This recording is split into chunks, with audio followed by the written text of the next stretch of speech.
So, I have my first Steam Deck video for you guys here today, and I'm not really going to show you any gameplay or anything on the device today on this first video. This first video is just going to be an overall review of the Steam Deck, and I've had it for about a week now, and I want to talk about what I like and what I don't like about it, and what people need to be aware of before they think about buying the device themselves. Now, you have to understand, my view is coming as a console gamer. I own just about every console known to man. I'm not an Xbox fan, but I do have an Xbox 360 that has been modded. I mod most of the systems that I get. And my favorite system of the current console generation is the Nintendo Switch. I love playing games on the go. I got the first edition Vita that came with a bunch of extra stuff. It was the early adopter edition. I still have the box and everything for that. I love the Vita, but Sony just didn't support it. They said people didn't want to play games portably, AAA games, that they just wanted to play games on their phone. Well, I was sitting there going, I'm a gamer, and I want to play AAA games on the go. And I thought they were totally out of their minds. And the Nintendo Switch proved that they were wrong. Here comes Valve creating the Steam Deck, and I was very curious about this device when it first came out, and I wanted to wait and see what people thought of it before I picked it up. And the reviews have been pretty great. The main reason I want to get it is to emulate old stuff. I have all my old game consoles hooked into a 4K TV. Something like the PlayStation 2 looks like crap. And I've always wanted to play those games up-resed, but I'm not going to spend $1,200, $1,300 on a computer to be able to do that. And I would like to be able to do it on the go, too. To be able to play Dreamcast games in your hand is one of those things I've always wanted to do. And you have to have a pretty powerful handheld device to be able to play Dreamcast. And so I saw this as a great way to jump in. And I saw some great reviews by Retro Game Core and some other guys that I follow. And they all talked about how the PlayStation 2 played great, and that's one of the main systems I wanted to emulate, because games like SSX, the original SSX, was never released anybody or anywhere else other than the PlayStation 2, and it's one of my favorite games. Splashdown Rides Gone Wild, and MotorStorm Arctic Edge those are like my 4 top games. And I'm going to talk about my experience with the PlayStation 2 when I get there. But first, I want to talk about the system itself. Then I'm going to talk about the computer or the game side of it, Steam's game side of it. And then I'm going to talk about the emulation side of it. And this is, again, these are all coming as a console gamer. And I will tell you, there is something to be said for being able to pick up a Nintendo Switch, turn it on, and go. Because there is nothing that is just simply turn on and go with the Steam Deck. It is a computer in your hand. Now, I'm going to show you a comparison here, and this is interesting. So I've got the Steam Deck right here. So you guys have probably seen videos with the Steam Deck. It's a pretty big console on the go. I love it. It's very ergonomic in the hands. It feels great. It feels a little cheap on the sides because it's hollow in here, and the rest of it is kind of heavy, but the where you put your hands, the grips just feel like it's cheap plastic. That's kind of weird. Now, what's funny is I've got the Nintendo Switch right here, and I have the Hori gamepad because the little pads that it comes with, not great on the hands. When I was playing Metroid Dread, it was somewhat uncomfortable, and so I decided to pick up the Hori gamepad, the official Nintendo.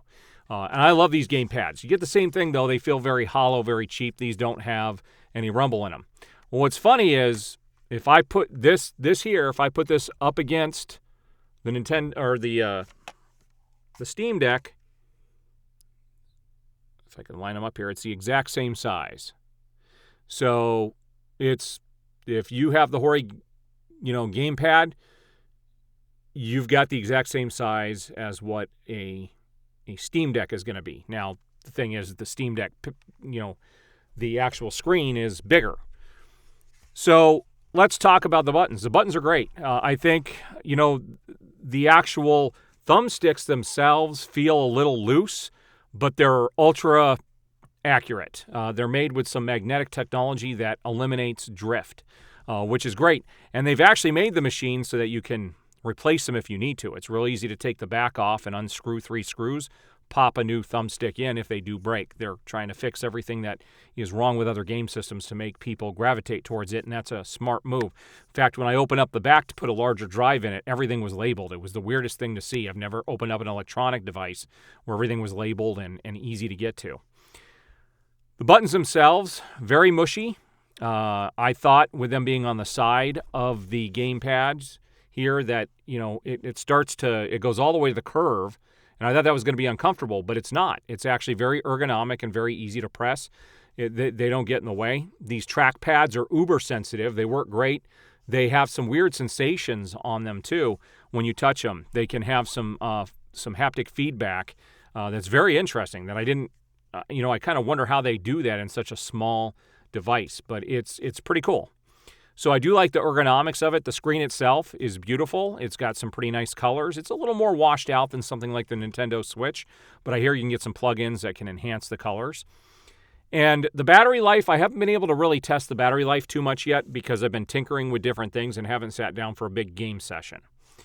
So let's talk about the games. The games themselves. Steam, not every game on Steam works with the Steam Deck.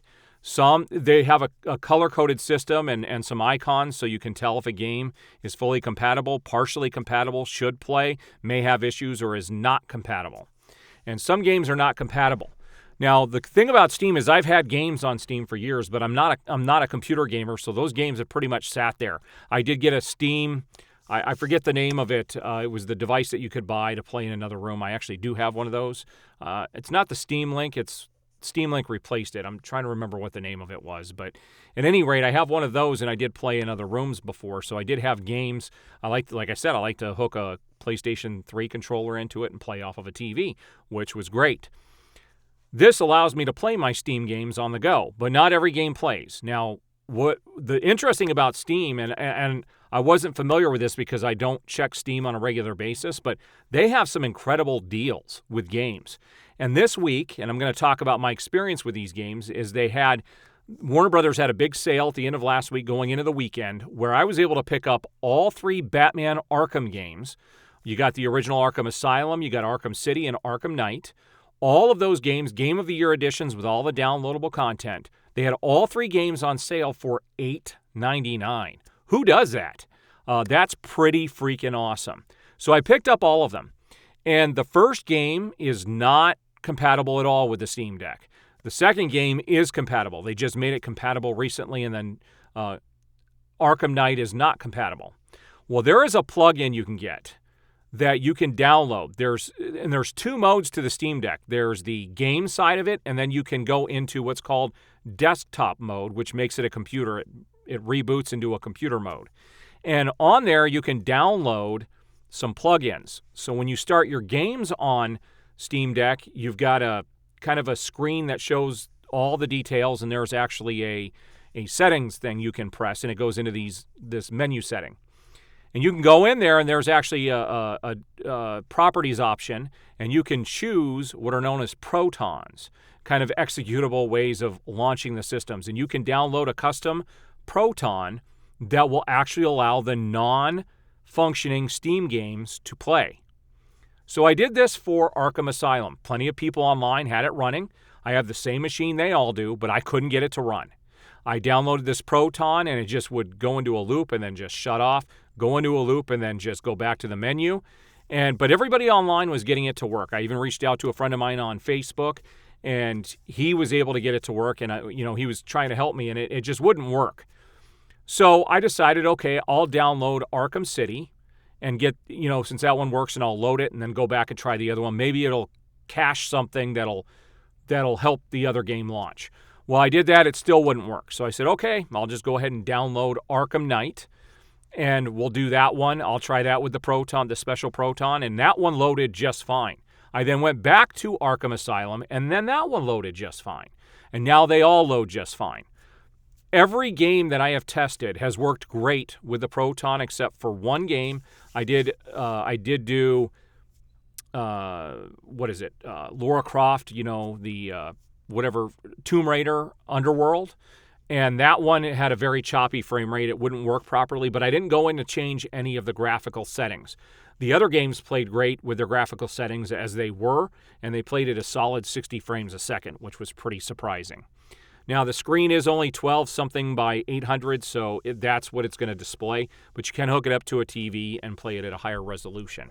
Now, I had Jets and Guns, the first game, on the regular. It said it would work, but there would probably be some issues, and sure enough, the sound didn't work. So I went in and put in that Proton. I had it select that Proton to launch with, and I had sound. So that Proton is going to take care of most of the issues that people have getting the ones that don't launch to launch, and you may have to change graphical settings and everything to get it to work. I mean, eventually Steam is going to get everything to work, but it's not working currently. So it's been hit and miss with the actual Steam games themselves. I was able to today pick up Sonic Transformed Racing. It's a game I had on my Switch as well as the PS4, and I was able to purchase it for the Steam Deck for only $5 today with all the downloadable content and everything, which was pretty cool. So I downloaded and played that. That works great right out of the box. It plays at a solid 60 frames, and it looks pretty good. The colors are a little washed out on that game, but should have incredible visuals. But they're a little washed out on that particular game. So then that leads us to the emulation side, the side that I mainly got this for. I wanted to be able to do Nintendo games, NES games, Sega Master System games, Game Boy games. I wanted to be able to do TurboGrafx 16. I wanted to do Super Nintendo. I wanted to do Nintendo 64, the GameCube. I wanted to try all of those systems, Dreamcast and the PlayStation 2. Now, the PlayStation 2 was the thing I wanted the most because of just how crappy those games look, and also the GameCube games. So there's something you can download for the Steam Deck that allows you to, it's an all-in-one kind of front end that will manage everything called EmuDeck. And I did this, and it downloads all the emulators. You just have to put in the BIOS and everything, and you can get everything to run. So let's talk about my experience with these. First of all, Nintendo 64 plays and looks amazing on this. It upscales the graphics. It looks modern. It really pops, incredible colors. I was playing Diddy Kong Racing, which is one of my favorite Nintendo 64 games, and it was phenomenal playing it on the Steam Deck. It was so much fun. It looks great. It plays great. Now, I've noticed something with most games when they first boot up. You might have some audible glitches, graphical glitches in the main menu, but as soon as you get into the game, it's as smooth as can be. And that doesn't matter whether you're playing a Steam game or an emulated game.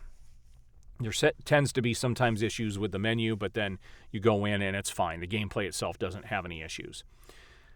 I tried Game Boy. There are bezels on the side. It looks great. It mimics an actual Game Boy screen, but much bigger. Played great.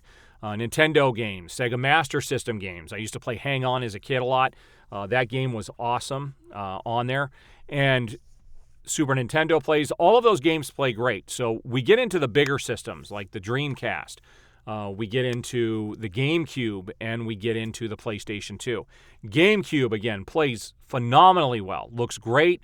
Graphics are incredible. Plays pretty awesome. Solid 60 frames on everything. You get to the Dreamcast, same thing. Everything plays great on the Dreamcast. There was one European game I got that didn't play real well, but everything else that I tried was great. Up-res graphics, great bezels, worked great through EmuDeck. And that leads us to the PlayStation 2. And I tried 4 games, the 4 games that I mentioned. The first game I put on there, period, was SSX. I didn't put the other 3 games I wanted on there just yet. When I first set up EmuDeck, I just wanted to try a game or 2 in each of the emulators to see how it performed. Now, everybody online talked about how awesome this played PlayStation 2 games across the board. Well, SSX plays like crap. It plays at about half speed, but the frames changes throughout. Like if I'm turning a corner, it all of a sudden goes into 60 frames. As I come out of the corner, it goes back to like 30 frames and sometimes even to around 24 frames. The audio's slow. The timer is slow. It's unplayable, basically. And I even tried a couple of stages, and I got the same thing. Then I decided, and that game I actually have had bad issues with even on my PC, to emulate PlayStation 2 on my PC. That game just wouldn't play right. Now I have an M1 Mac Mini in here, and they have their own version of that same emulator, and it works great. It's smooth as butter. So the Steam Deck is more than powerful enough to do it. And my hope is that these developers who do these emulators are going to be able to, they've sold over 1 million Steam Decks at this stage. It's a popular item. I'm hoping with as popular as it's going to be and is going to continue to grow, that there will be people who come up with new emulators that specifically use the system and they can build it from the ground up that make these games play flawlessly. But the PlayStation 2 SSX was unplayable. So then I tried Splashdown. Splashdown played great. Now, if you've ever tried to emulate Splashdown, it has graphical issues at the very beginning, and you have to press F9 on a keyboard, and it goes back to normal. But that played at a solid 60 frames. It's freaking awesome on the Steam Deck. It's great. Then I tried Splashdown Rides Gone Wild. Exact same issue as SSX. Massive slowdown. But that one played at almost a constant half frames the whole time. It didn't go up and down. It was probably playing it right around 25 to 30 frames the entire time you're playing. And it was very slow, sluggish. So that was unplayable. And then I did MotorStorm Arctic Edge. Now, MotorStorm is my favorite racing series ever. I love all 3 games on the PlayStation 3.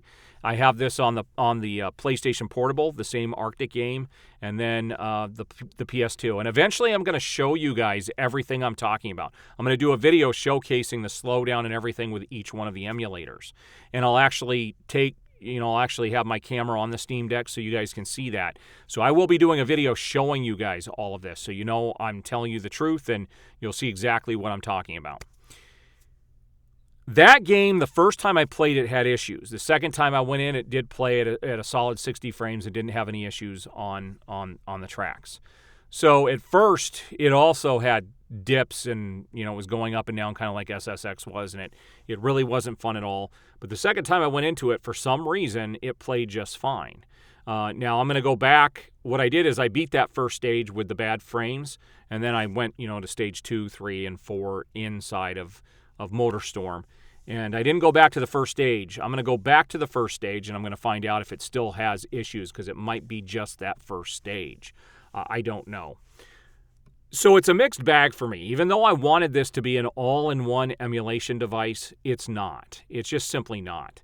What's crazy is I haven't tried PS3, but people say some PS3 games play great on there. I tried to load MotorStorm, but MotorStorm has graphical issues and I can't get the menu to come up. But I've seen some people play it online, and I'm going to have to find out what settings that they used in the menu to get MotorStorm to play, because I would love to play that handheld. That would be a dream come true. So I'm going to have to look at that. But there are some PlayStation 3 games that'll play just right out of the box with EmuDeck.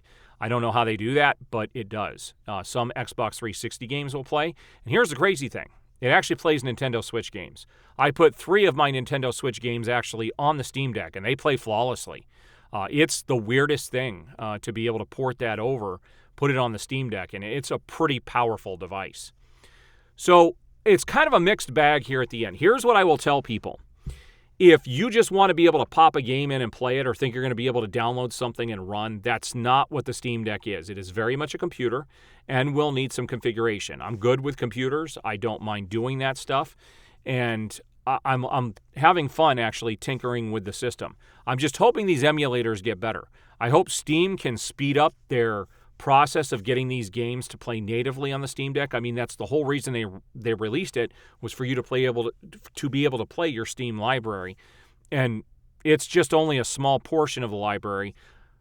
And I'm sure they're working on the more modern AAA games, but I don't play most of those. I will be picking up the Gotham Knights game for the Steam Deck, and I will be reviewing that. But I'm not into most of the AAA games today. All my favorite series are done. The Uncharted series is done. You got MotorStorm is done.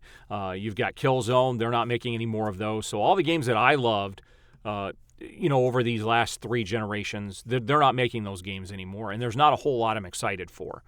So the Steam Deck is great. I'm going to continue to play with it as an emulation device when it's all set up. It's pretty great fun. But you can't just expect that you're going to get this and everything's going to work perfectly out of the box. I would tell people to stick to something like a Nintendo Switch if you want something that's going to play on the go as soon as you pop something in. But I don't want that to take away from what the machine is. The Steam Deck is still new. It is very powerful and should have no problem emulating everything I talked about here in the future as long as those developers start developing specifically for the Steam Deck. I am really excited for the Steam Deck in the future and what it is going to bring. I'm probably going to be doing lots of Steam Deck videos on my channel. I have been a gamer my entire life, and I love especially retro stuff, and the Steam Deck to me was going to be an all-in-one amazing dream come true device. And it is for the most part, but it's new and there's some tinkering that needs to be done, but eventually it will be where it needs to be. Once it gets configured and everything is up and running, I will tell you, for the money that you spend on it, it's going to be it's the best bang for your buck, I will tell you that. It's going to be better than going to buy any other system out there, especially if you're someone like me who likes the retro stuff going back from the 80s up until, about 5 to 10 years ago. All right, so there's my first video on the Steam Deck. I would love to hear if you guys are interested in me doing more Steam Deck videos. I'm probably going to do them regardless, but I'd like to hear your guys' thoughts on this. I will actually be showing footage. I'll set up my camera as I use it and actually go through everything that I'm talking about on the next video. I will run you through each of the emulators through EmuDeck, and I'll show you how these different games play. And I actually own copies of those games, so I will show you that I own those games. I do not endorse piracy. That is not what this is, but I do want to be able to play my old games in better up-resed graphics. The Steam Deck should be able to do that with no problem, but it's struggling at this point. So be aware. It's still a great purchase. It's a fun little device, and when it works, it's pretty freaking awesome. To play Arkham Asylum on this device yesterday was incredible. I never thought I'd be able to play those games in a handheld device before. It's pretty cool that you can do that. All right, what are your guys' thoughts? Please, if you haven't already, subscribe, hit that notification bell, and I will notify you as YouTube will notify you as new videos go up.